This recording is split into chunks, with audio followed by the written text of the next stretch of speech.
Hello everyone, welcome to my channel. बहुत सारी friends मैंने वीडियोस शेयर कर रही हैं ऑटिज़म के बारे में, एडीएचडी के बारे में। और काफ़ी टाइम से हम लोग उसी एक वे में चल रहे हैं कि ऑटिज़म में क्या करना चाहिए, एडीएचडी में क्या करना चाहिए। और जैसा कि मैं आप लोगों को बताऊं कि आई एम अ न्यूरोपेडियाट्रिक फिजियोथेरेपिस्ट। तो जैसे कि मैं बच्चों के केसेस देखती हूँ, mainly autism, behavioural disorders, ADHD, cerebral palsy.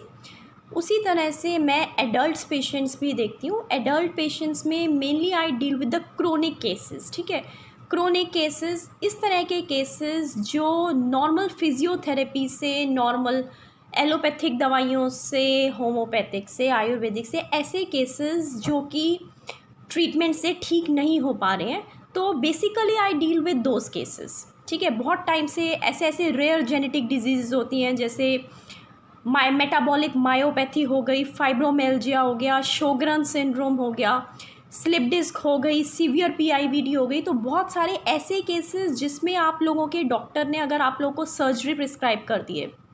So my work is to avoid your body from the surgery, from the ill effects of surgery. तो मेरी 99% यही कोशिश रहती है कि मैं आप लोगों को कंजर्वेटिव मैनेजमेंट से किस तरह से आपको फुली फंक्शनल इंडिपेंडेंट लाइफ दे सकूं और आप लोग को सर्जरी से बचा सकूं। ठीक है, तो main my role is in adult neurological cases as well as in the paediatric neurological cases.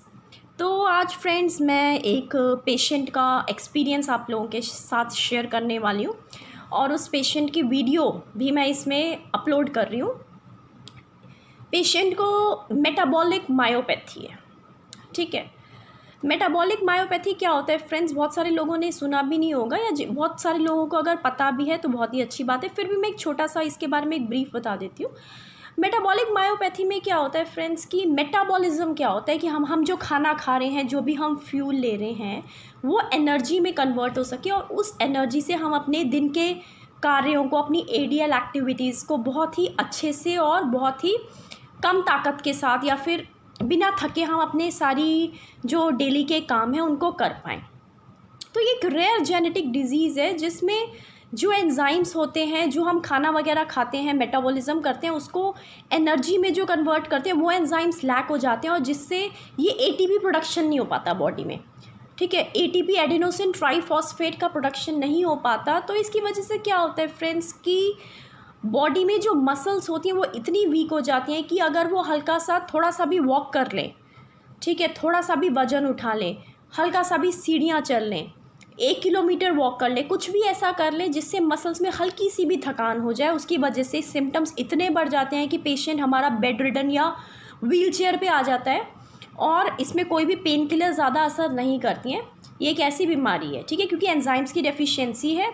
Physiotherapy से, एक्सरसाइज से, सपोर्टिव मेडिसिन से और डाइट से, प्रोटीन रिच डाइट दी जाती है और फैट रिड्यूस किए जाते हैं। इससे हम इसको एक इस तरीके से लाइफस्टाइल मॉडिफिकेशन करते हैं कि पेशेंट जो है बहुत ही अच्छी अपनी लाइफस्टाइल बिता सके।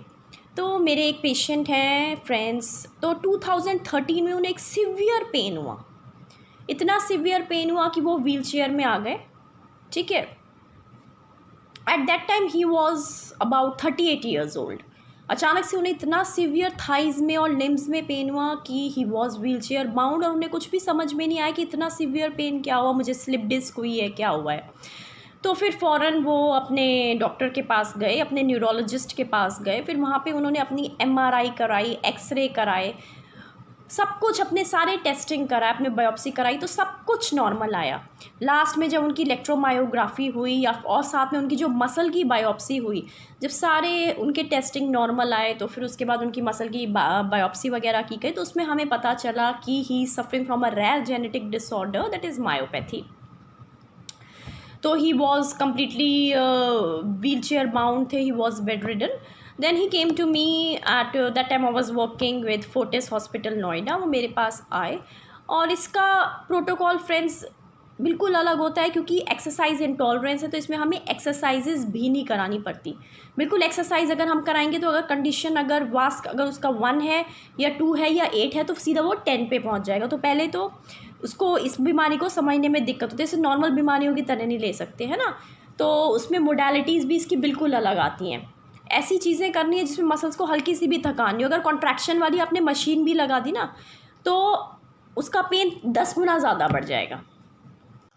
कुछ माइक्रो करेंट्स यूज़ किए, अल्ट्रासोनिक थेरेपी यूज़ किया, लेज़र यूज़ किया, ऐसी ऐसी चीज़ें मैंने, एक्यूप्रेशर और माइल्ड करेंट्स यूज़ किए, जिससे मैंने उसकी बॉडी की एटीपी प्रोडक्शन को बढ़ाने की कोशिश की, उसका ब्लड सर्कुलेशन इंक्रीज़ करने की कोशिश की। और बेसिकली मैंने सिर्फ उसको जनरल ऐसी एक्सरसाइजेस कराई, आइसोमेट्रिक्स हो गई, जिसमें उसकी बॉडी को थकान ना हो।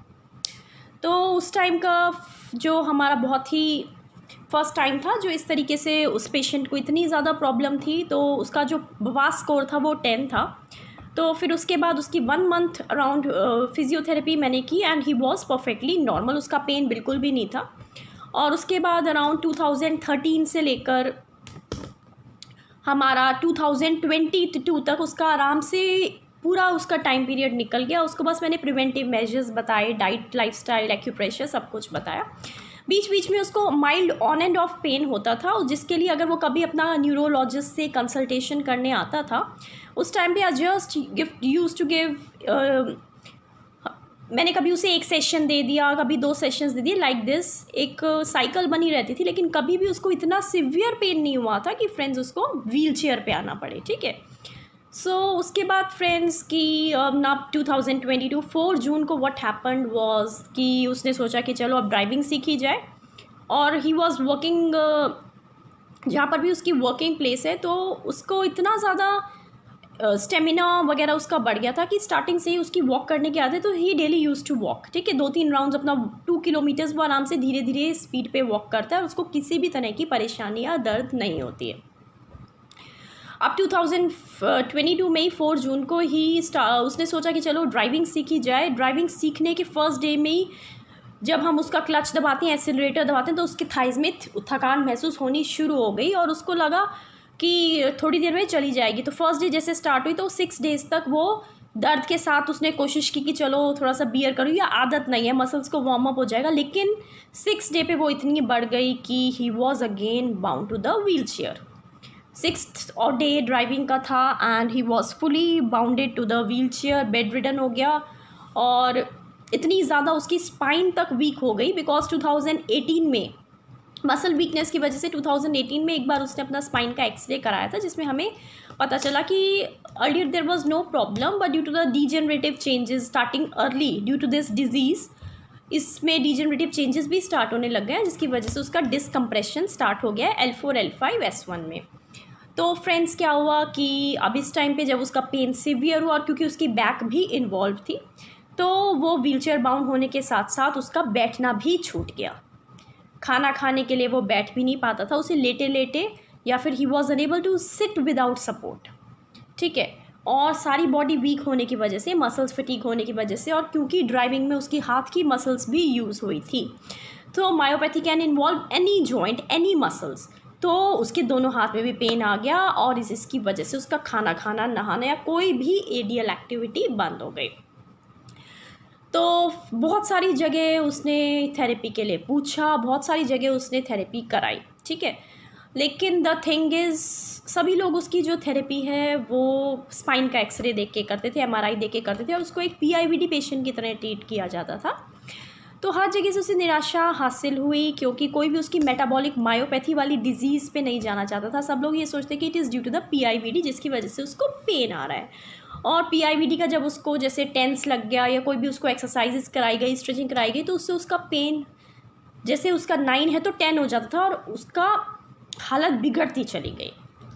उसने बहुत सोचा, because he belongs to some other place, तो यहाँ पे आना उसके लिए बहुत ही मुश्किल रहता है। लेकिन जब 4 जून से लेकर जब जून से लेकर अब यहाँ पर जुलाई आने तक, जब इतना 1 महीने he was wheel chair bound, उसने सब जगह थेरेपी ट्राई कर ली, लेकिन जब उसको बिल्कुल भी दिक्कत नहीं हो, बिल्कुल भी उसका प्रॉब्लम सॉल्व नहीं हुआ, तो फिर 19 जुलाई को वो यहाँ पर मेरे पास आया। एंड देन आई टोल्ड कि आप कुछ दिन पेशेंस रखिए, और हो सकता है बाय गॉड्स ग्रेस आपको 2-3 दिन में ही आराम मिलना शुरू हो जाए, आपकी ATP प्रोडक्शन शुरू हो जाए। क्यों, चलिए हम एक्यूप्रेशर पॉइंट्स पे काम शुरू करते हैं, बायोस्टिमुलेशन एंड हीलिंग करेंट्स पे चलिए हम काम शुरू करते हैं।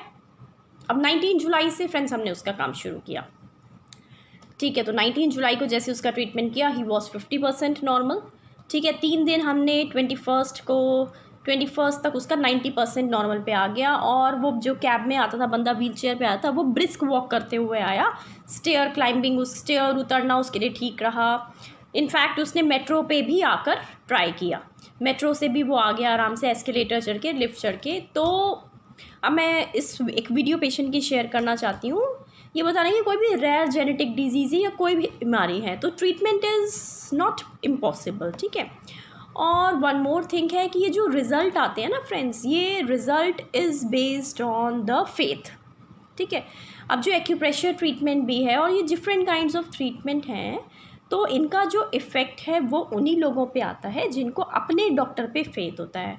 और ज़रूरी नहीं कि वो जो डॉक्टर है वो मैं हूँ, कोई भी डॉक्टर, कहीं पर भी कोई डॉक्टर हो, अगर आपके मन में उस डॉक्टर के प्रति विश्वास है, अगर आपको फेथ है, अपने आप पे फेथ है और अपने डॉक्टर पे फेथ है कि वो हमारा सही इलाज कर रहा है, ठीक है, तभी आपको उसका जो इलाज का असर हो पाएगा। डॉक्टर्स अपनी पूरी मेहनत जान लगा देते हैं, ठीक है। और वो जो अगर 50% हम ट्रीटमेंट करें ना, तो 50 को 100 आपको बनाना है। अगर आप फेथ करेंगे अपने डॉक्टर पे तो डॉक्टर भी अपनी जान लगा देगा, ठीक है।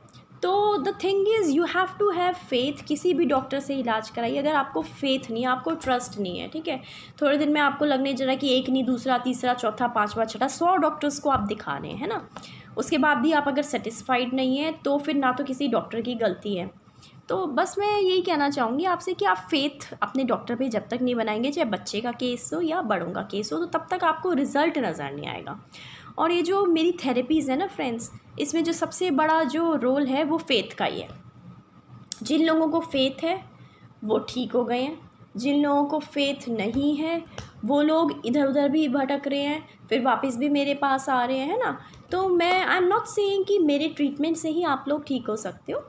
आप लोग जिस भी डॉक्टर का इलाज करा रहे हैं, आप उस डॉक्टर पे फुल तरह से फेथ करके, विश्वास करके, गोल ओरिएंटेड, मोटिव ओरिएंटेड अपना लक्ष्य बना के इलाज कराइए और फिर देखिए कि कैसे आपको सफलता प्राप्त नहीं होती है। तो चलिए मैं पेशेंट शेयर कर रही हूँ उस पेशेंट की। और अगर आप लोगों को कोई भी ऐसी क्रोनिक प्रॉब्लम है जिससे आप परेशान हैं, तो आप मेरे साथ अपना व्यू शेयर कर सकते हैं, आप मुझसे ऑनलाइन कंसल्टेशन भी ले सकते हैं, ठीक है। तो मैं सब कुछ अपना शेयर कर रही हूँ। Hope you like my video. Next video फिर से आ जाते हैं हम पेडियाट्रिक केस पे।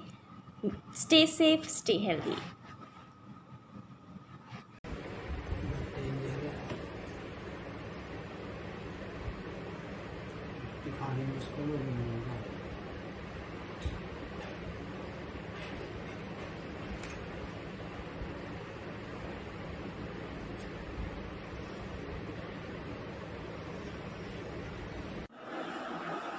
हाँ जी, बताइए क्या नाम है आपका? मैं दिनेश अग्रवाल फ्रॉम कुरुक्षेत्र। अच्छा, एज कितनी है? मेरी 52 जी। 52, अच्छा। हाँ जी। तो आपको जो पेन की दिक्कत है वो कब स्टार्ट हुई थी? ये 2013 से जी। 2013 में आपकी दिक्कत स्टार्ट हुई थी। कहाँ कहाँ दर्द होता था आपको? ये थाइज में, थाइज में जी बस। थाइज में होता था। हाँ, तो सबसे पहले थाई और लिम्स में। अच्छा। तो सबसे पहले फिर आपने कहाँ दिखाया? ये 40 हॉस्पिटल जी। अच्छा, नोएडा। सबसे पहले न्यूरोलॉजिस्ट को दिखाया? हाँ जी, हाँ जी। कौन से न्यूरोलॉजिस्ट को? डॉक्टर संजय सक्सेना जी। अच्छा, तो क्या बताया उन्होंने? टेस्ट वगैरह कराया आपके? हाँ जी। तो टेस्ट वगैरह, MRI वगैरह ठीक आया? हाँ, वो तो नॉर्मल है सब। MRI सब सारे टेस्ट नॉर्मल है। तो क्या निकला? बायोप्सी भी नॉर्मल आई जी। बायोप्सी भी नॉर्मल आई। तो क्या आया फिर उसमें? MRI में ना S1 आई है। अच्छा, थोड़ा सा डिस्क स्पेस कम आया। हाँ जी, तो अभी 2018 में पता लगा ना कि S1 पता जी। उस टाइम पे सब नॉर्मल था? हाँ जी, तो फिर क्या डायग्नोसिस बताया था? तो दवाई लिख दी थी ना, मायोपैथी। हाँ जी, मेटाबॉलिक मायोपैथी बस बताया था आपको। अच्छा, तो फिर आपने फिजियोथेरेपी वगैरह शुरू किया? क्या ट्रीटमेंट शुरू किया? फिजियोथेरेपी जी। अच्छा, तो कितने टाइम कराया था तब आपने? फिजियोथेरेपी 1 मंथ जी। 1 मंथ कराया। हाँ जी। तो फिर आप 2013 से लेकर मतलब कब तक ठीक रहे? हाँ, बीच बीच में होता रहता, ठीक होता रहता था बस जी। अच्छा, फिर कभी सीवियर नहीं हुआ? मैम जी। अच्छा, तो अभी जैसे आपकी अब बहुत ज़्यादा सीवियर पेन हो गया था। हाँ जी, ये तो जून में हुआ ना, 4 जून से जी। 4 जून में आपको 2022 में दर्द हुआ। हाँ जी, हाँ जी। किस वजह से हुआ? ये ड्राइविंग की वजह से जी। ड्राइविंग की वजह से। तो दर्द मतलब कितना ज़्यादा था? क्या-क्या काम नहीं कर पाते थे? मैं कुछ भी नहीं कर पाता था, बिल्कुल नहीं। अच्छा, नहाना-धोना? कुछ भी नहीं, कुछ भी नहीं। खाना भी नहीं खा पाते थे? ना जी, ना जी। अच्छा, और वॉशरूम तक भी नहीं जा पाते थे? नहीं जी। अच्छा, तो फिर आप व्हीलचेयर पे आ गए? हाँ जी, हाँ जी। अच्छा, फिर आपने फिर थेरेपी कब से स्टार्ट कराई? ये अभी तो कराइए जी, 19 तारीख से जी, 19 जुलाई से जी, 19 जुलाई से। 2022 से जी। अच्छा, तो जैसे थेरेपी शुरू की तो कितने दिन के अंदर आपकी जैसे व्हीलचेयर हट गई? ये 3 दिन के अंदर अंदर जी। अच्छा, हाँ तो जी। और खाना-वाना कब से फिर उसी दिन से खाना हाँ जी, शुरू हाँ कर जी, दिया? हाँ जी, हाँ जी। तो अब आप क्या-क्या काम कर लेते हैं? मैं सब काम कर लेता हूँ मैं टोटल जी। अच्छा, सब अपना काम खुद कर लेते हैं? हाँ जी। ठीक है, और चलना-फिरने में कोई दिक्कत? नहीं, कोई दिक्कत नहीं। सीढ़ी चढ़ने-उतरने में? सीढ़ी उतरने में तो कोई दिक्कत नहीं, चढ़ाएगा मैंने देखी नहीं है अभी तक। अच्छा, अभी चढ़ के देखा नहीं? नहीं जी। ठीक है, हाँ जी। तो आप क्या मैसेज देना चाहेंगे सबके लिए? भी फिजियोथेरेपी और डॉक्टर ज्योति से कराएंगे। चलिए ठीक है, थैंक यू। ठीक है, वेलकम।